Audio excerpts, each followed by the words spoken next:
Good morning, class. So today we will move on to the second part of first chapter. So give me a minute while I pull up the screen here.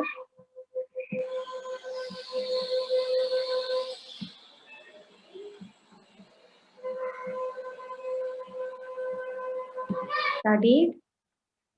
So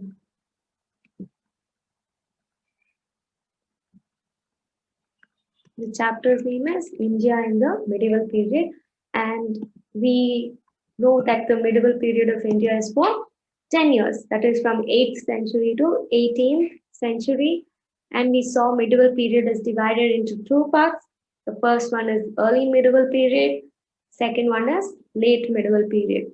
And early medieval period is for 4 years, that is from 8th century to the 12th century. Late medieval period is for 6 years, that is from 13th century to 18th century.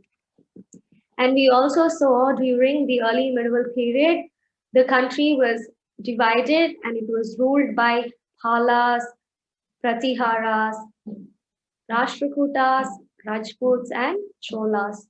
And we saw that during the late medieval period, the country was taken over by the Delhi Sultans and later by the Mughals. So then we saw the names of India. We saw that the constitution named India as India and Bharat. And we also saw that few kings from the north called India as Hindustan. And we also saw where the name Bharat is derived from. It is because of Bharata, son of Dushyanta, a legendary ruler from Mahabharata. Because of Bharata, the name Bharat came to India because he ruled most of the land in India. Then we saw the word India is derived from the river Indus. The Greek word is also mentioned, and we also saw the Sanskrit word, which is Sindhu. And we saw that the rulers in Sultana and Mughal period called India Hindustan because of the rich fauna and the rich culture and the people, etc., in the region of Punjab, Haryana, and the region between Ganga and Yamuna. Right.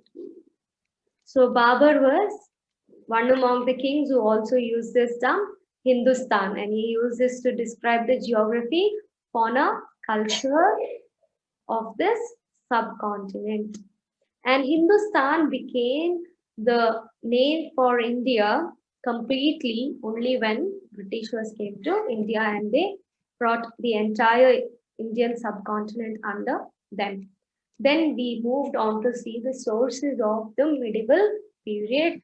What are sources? Sources are either literary works or other resources from which we are able to study or get information about the medieval period. So the first one that we looked into was literary sources. Literary sources are something that is written and that can be read. So we saw paper was invented by the Chinese in the 100 BCE, and we saw it also came to India, because of which we started writing, and the chronicles of the rulers, petitions, judicial records, accounts, and taxes of a kingdom was made a note of, and the teachings of the saints and the traders and all the transactions, all of this were made, were recorded, and also all these manuscripts from early period were mainly collected by the rich people. So all this is available as a document. And we also know historians and poets and travelers, all of them made their own record or chronicles. And this also gives us information about the political and economical background of each kingdom. However, we said it's not fully reliable because it's personal writings of the travelers and it can be biased. Now, we learned about three travelers and their accounts as well. If you can recollect, it was Al-Masudi, He was an Arab traveler. Then Al-Biruni, he came with Muhammad of Ghazni and he wrote a book. And then his book's name is Taqiq-i-Hind. We also saw Ibn Battuta, who is a Moorish traveler who came to India during the rule of Muhammad bin Tughlaq. So from today, what we will learn is, today we will learn about the next three travelers, and then we will see some literary works, and we will see the other sources of medieval period and move on to the question and answers. So the first traveler for today is Domingo Pace. Domingo Pace. Where is he from? He's from Portugal. He's a Portuguese traveler who came to India and visited the court of Krishna Deva Raya for the rule during Vijayanagara Empire. Okay, so Domingo Pace, Portuguese traveler, visited Krishna Deva Raya. So let's mark Domingo Pace, Portuguese traveler, visited the court of Krishna Deva Raya. And Krishna Deva Raya was the ruler of Vijayanagara Empire. The next one is William Hawkins. William Hawkins is the first representative of East India Company to come to the court of Mughal Emperor Jahangir. Okay, so Domingo Pace came to Vijayanagara Empire. William Hawkins came to Mughal Empire. So William Hawkins came to Mughal, W and M. So keep that in mind. So that will be easy to remember.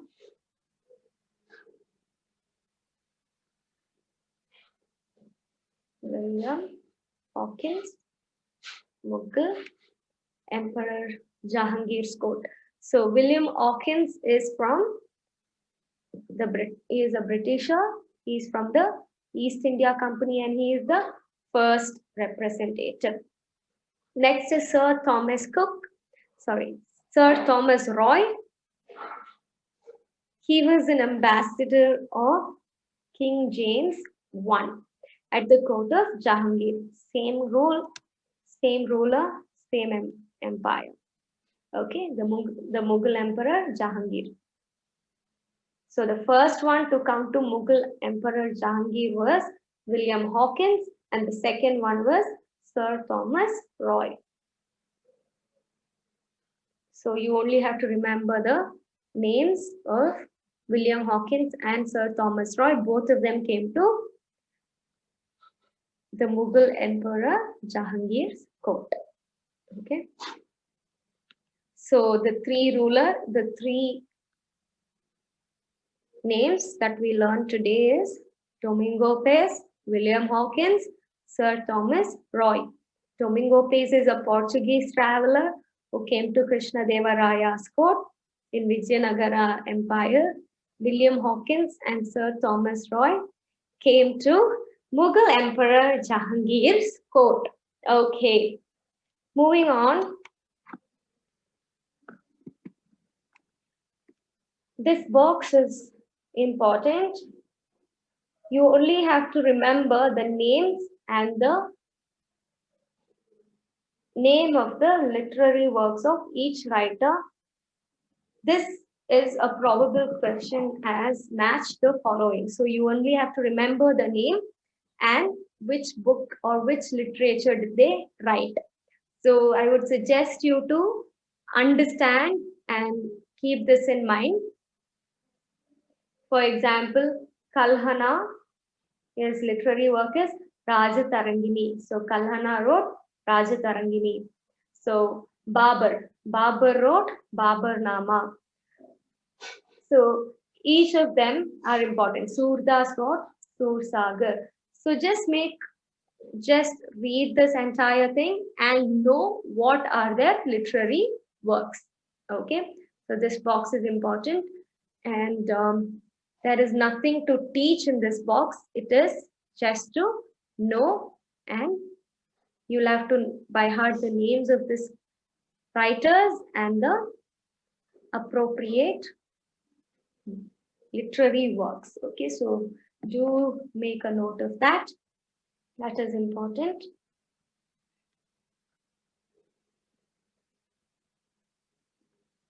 The next source is archaeological sources. Now, archaeologists are people who go around and do excavations and find things from the olden period and relate it to those particular dates and find out from which period have these sources come from. And they rebuild the history. So archaeologists also have some role in rebuilding the history. Now, archaeological sources are the evidences or the things that are found by archaeologists. So, few of the archaeological evidences that we have to keep in mind. Archaeological sources. First one is coins. Now, what do we get from coins? When we look at coins, even now we have coins in India, every other country as well. So when we look at coins, few things that we get. We get a picture of the king or the ruler or the emblem, the symbol that was important during that period. And another important thing that we get to know is the dates. So sometimes along with the dates, the historical event is also mentioned in the coins. So coins are a valuable source of reconstructing the past. Next one is monuments and painting. So with monuments and paintings, what happens is we understand how the technology, the culture, the society, and everything else about the people living in this particular period. If we look at a monument, we will know what were the dressing patterns of the people. If we look at a painting, we will know how were the township or the society planned, and we will understand the technology that they had based on what painting they used, what monument style it is, if this monument is fully done edge to edge, if they have used tools for the monuments, if they have done it only with their hand. All this gives us information about the technology and their engineering skills about the people of that particular period. And we also understand the architectural style that existed during this period. Now, moving on, the other archaeological sources, inscriptions. So inscriptions are some, instead of the written documents that we have, inscriptions are inscribed on walls. Now this can be letters, this can be poems, this can be anything that a person wanted to inscribe for any information that they wanted to share. Now, from inscription, we can understand the lifestyle of the people or the language of the people and the things that they did while they were living in that particular place or any important message that they wrote. So, that is the end of resources or sources for medieval period. Now, let's move on to new social and political groups. Let's see who were the kings who ruled during the medieval period and what happened to these kings. So, between the years of 700 and 1750 CE, a number of people came to the subcontinent attracted by its wealth. So, we know there were a lot of people who were attracted by India because of the wealth in India. And there were a lot of rulers who came to India. There were a lot of kings who came to India. Few of them came as traders, but few of them came and invaded the subcontinent. And main rulers were the Muslim invaders. Our rulers were, few of them were Hindus.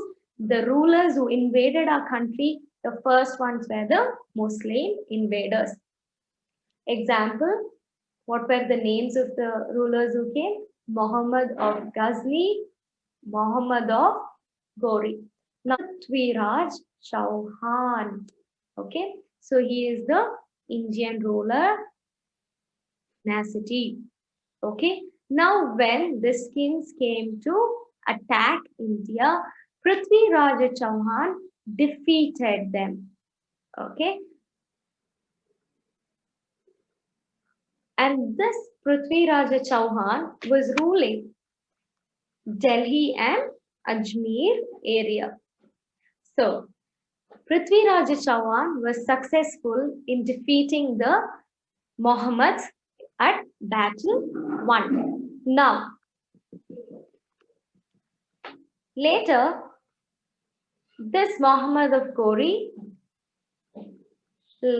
if you can see, you can see here, it says Muhammad of Ghori, he was defeated. However, Muhammad of Ghori did not give up and he came back and fought with Prithviraj Chauhan. And in the second battle, Muhammad of Ghori defeated Prithviraj Chauhan and he took others as his slaves and made them as captives. Now, after that battle, Muhammad of Ghori and his slaves were able to lay the foundation of the Delhi Sultans. Now, this is the period where the foreign rulers started ruling India. And the first foreign rulers were the Muslim invaders. And the first one to take over was Muhammad of Ghori. And he laid the foundation for the Delhi Sultans. And the Delhi Sultanate was replaced by Mughals. Finally, the entire empire was divided and there were new groups of rulers who emerged in the borders of India. So, first we had the Delhi Sultans and then we had the Mughals and slowly we had other rulers who came to India. Okay.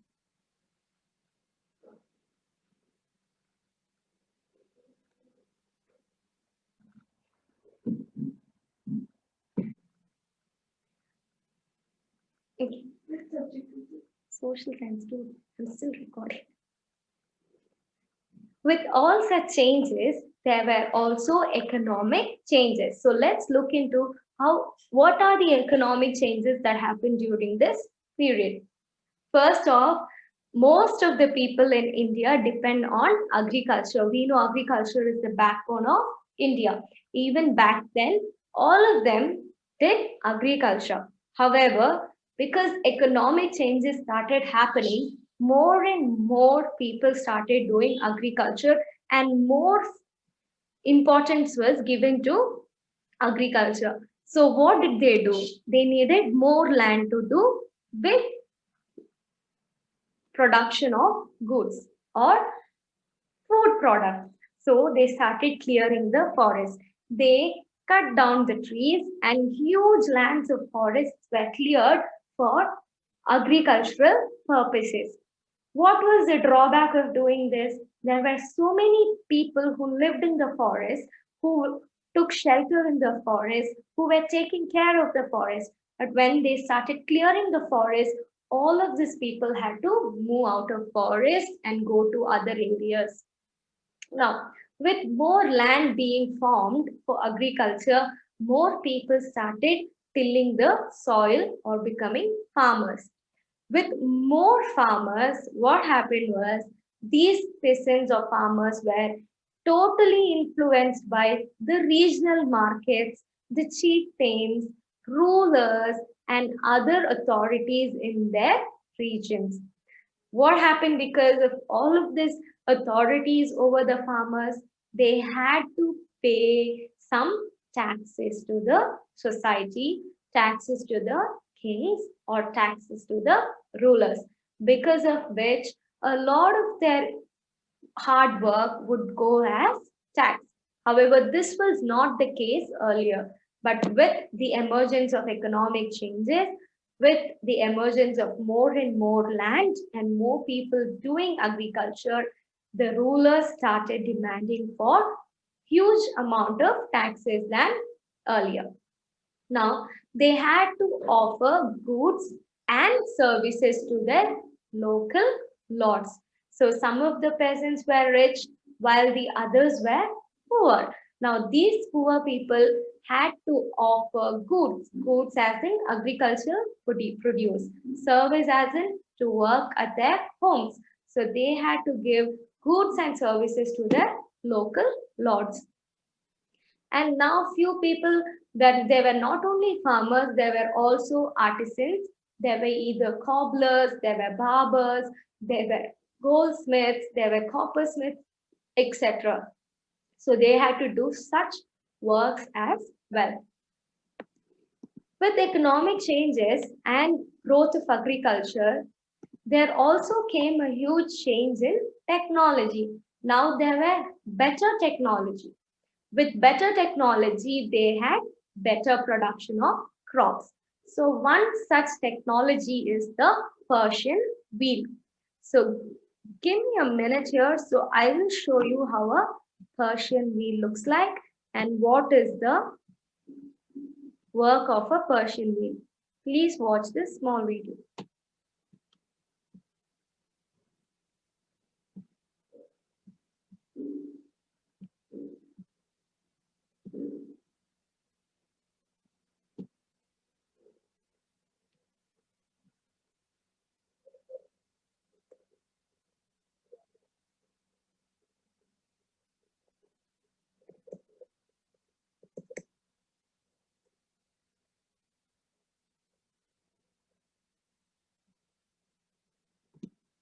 So as we can see here, what happens is this wheel is connected to the bullock, the other wheel that is here. As the oxen keeps moving, this wheel keeps rotating. Now, each of the pots or the containers which is in the wheel goes down to the well which is under the ground. See, as the animal moves, the wheel moves, and the water from underground. It could be well or underground water which they have dug. So from the well, the water is brought on top by these wheels. And these containers carry water from the well and pour it to the container which is on top, from which the people can take water. What is the advantage? They don't have to take the water using, or they don't have to lift the water, but this is automatically done and more amount of water can be taken at once.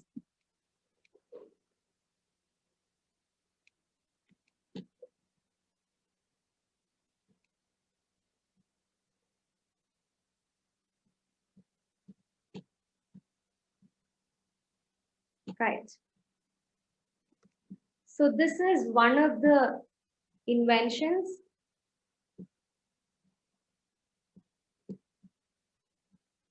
or one of the technology. Then they also started using spinning wheel. We all know what a spinning wheel is, that is used to weave clothes. And also to combat, they started using firearms. Firearms as in guns. And then for writing, we started using paper. Then new food items and beverages were also introduced. What are the food items that was introduced to India from outsiders?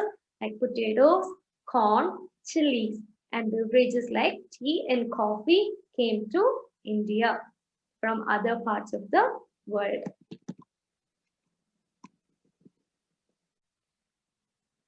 So the early medieval period saw emergence of many small kingdoms which were frequently in conflict with one another. Among these recurring conflicts, which was for increasing their area of influence, one of the most well-known conflict is the tripartite struggle. And among the Thalas, Pratiharas and Rashtrakutas.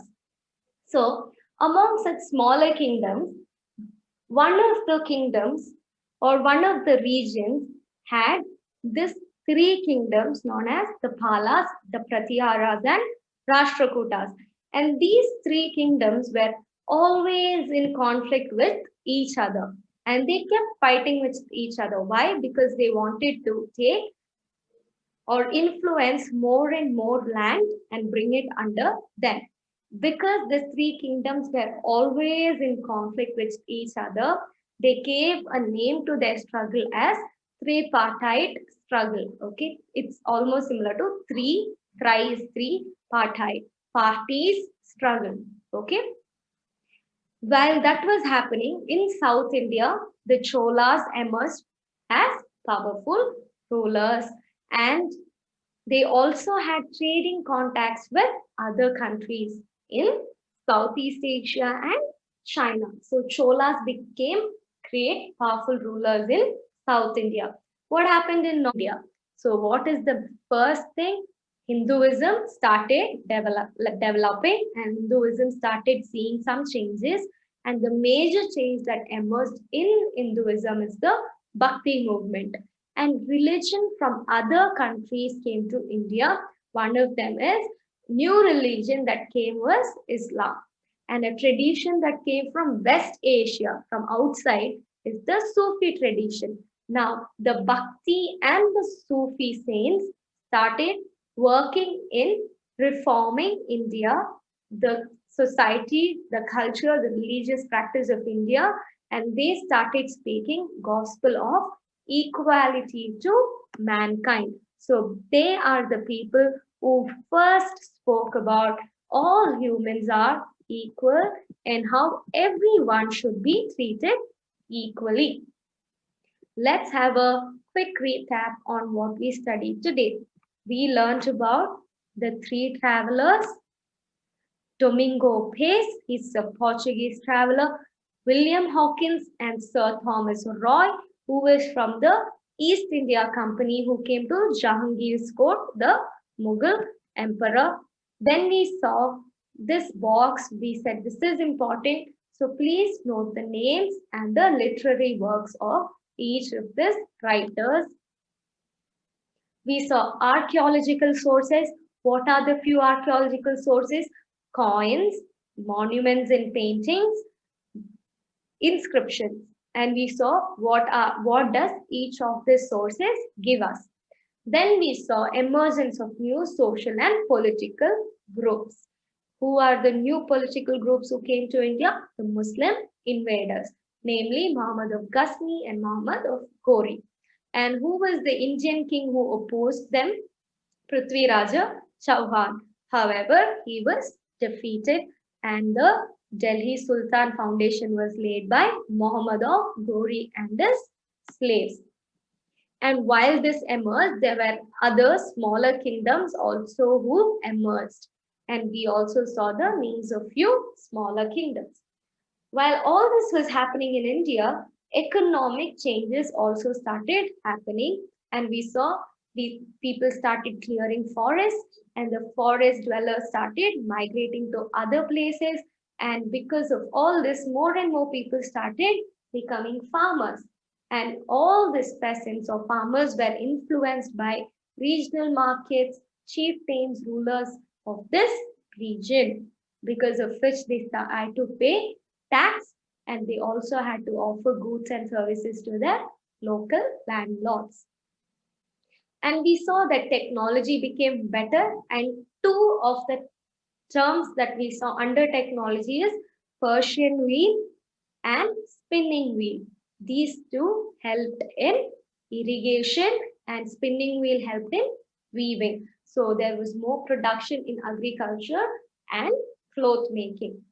And we saw for combat, they started using firearms, and for writing, we started using paper, and also new food and beverages were introduced.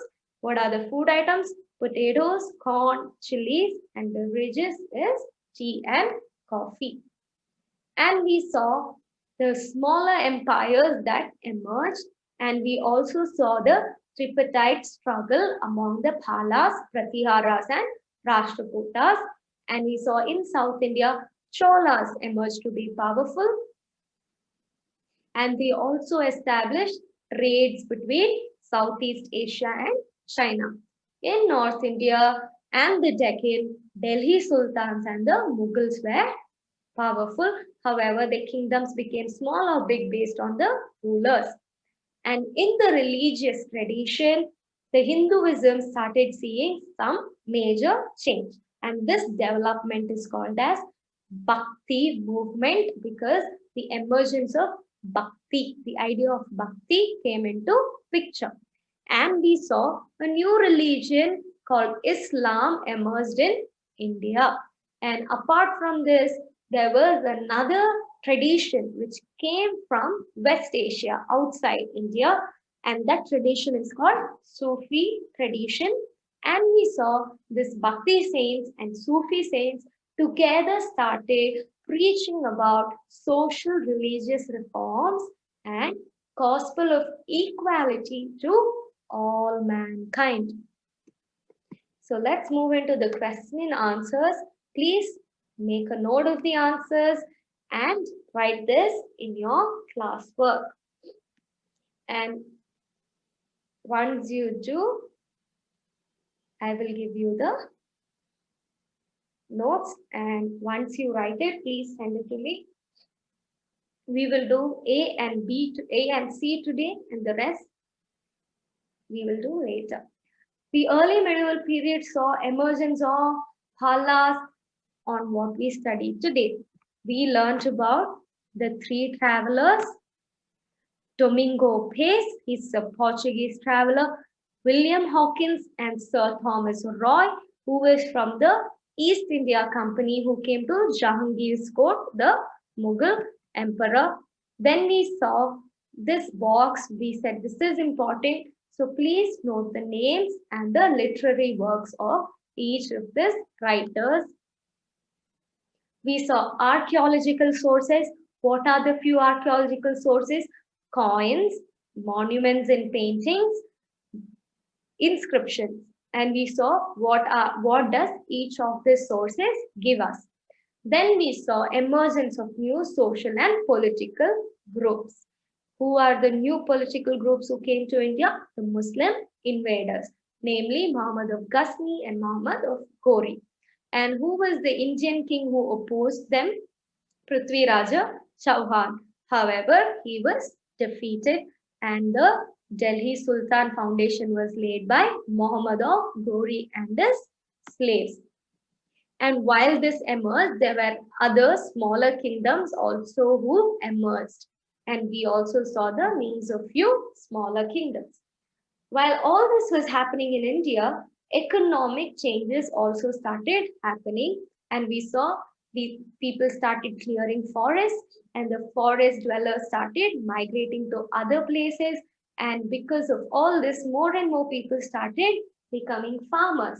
And all these peasants or farmers were influenced by regional markets, chieftains, rulers of this region, because of which they had to pay tax, and they also had to offer goods and services to their local landlords. And we saw that technology became better, and two of the terms that we saw under technology is Persian wheel and spinning wheel.